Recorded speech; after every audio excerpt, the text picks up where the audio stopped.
एक छोटी सी बस्ती सुल्तानाबाद की गलियों में एक वाकया पेश आया जो हम सबके लिए एक सबक है।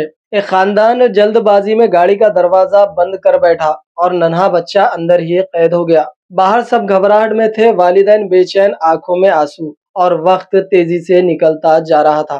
ऐसे में एक नौजवान आगे बढ़ा। उसके पास न कोई खास आला था और ना ही कोई बड़ी ताकत, मगर था एक हुनर। वो था मोबाइल फोन। जी हाँ, उसने पुरसुकून अंदाज में रहनुमाई शुरू की। उसने मोबाइल फोन में देखा कि कार का लॉक बिना किसी नुकसान किए डोर का लॉक कैसे खोला जा सके। कदम ब कदम समझाया कि किस तरह बगैर नुकसान पहुंचाए गाड़ी का दरवाजा खोला जा सकता है। लम्हा लम्हा कीमती था, मगर नौजवान के हौसले और ज़हानत से आखिरकार दरवाजा खुल गया और बच्चा महफूज बाहर आ गया। ये कहानी हमें ये सिखाती है कि असल बहादुरी सिर्फ ताकत में नहीं, बल्कि अक्ल और हाजिर दिमागी में है। कभी एक छोटा सा कदम, एक दुरुस्त रहनुमाई और एक मोबाइल फोन भी जिंदगी बचा सकता है।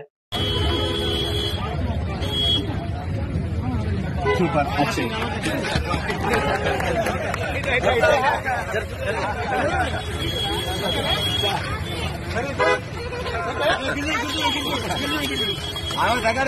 రవీందా టెక్నిక్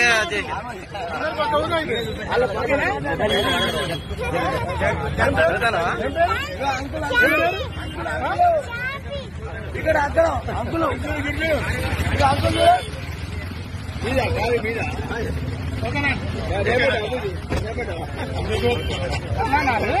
ఎక్కడ మీది? అవునా? ఎక్కడ ఎవరు? మంచిర్యాల.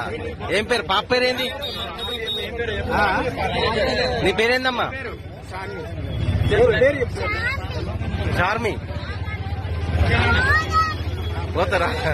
మరి ఇప్పుడు పాపని ఇక్కడ పెట్టి మీరు ఎటు వేయండు? అవునా? పాపను కార్లో